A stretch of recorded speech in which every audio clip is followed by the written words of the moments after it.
Israeli soldiers buried Palestinian children alive. In mass graves, they buried Palestinian children alive. There are reports of Palestinian children with their hands tied, restrained behind their backs, being forced into mass graves by the bulldozers that dug those graves. There are eyewitness reports saying that the muffled screams of these children could be heard while these bulldozers poured dirt over their bodies to suffocate them, to literally bury them alive.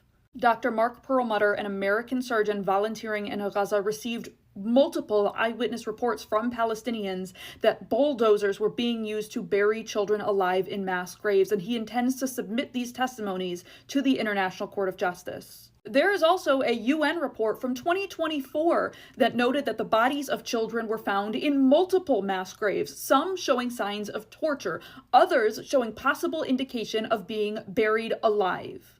That includes locations like Nasser Hospital, El Shifa Hospital, where mass graves were found containing the bodies of hundreds of Palestinians following Israeli withdrawal. And among the bodies in those graves were women and children, many women and children. And these bodies were found tied, with their hands bound, completely stripped naked. And many of the bodies were unable to be identified because of such massive levels of abuse and signs of torture.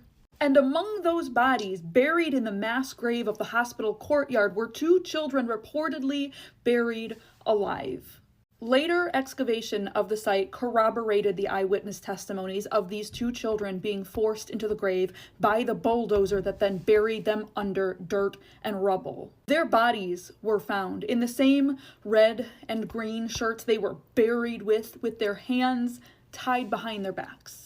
These children were buried alive by Israeli forces, and they're likely not the only ones. There are still tens of thousands of missing children in Gaza. How many of them were buried alive as well?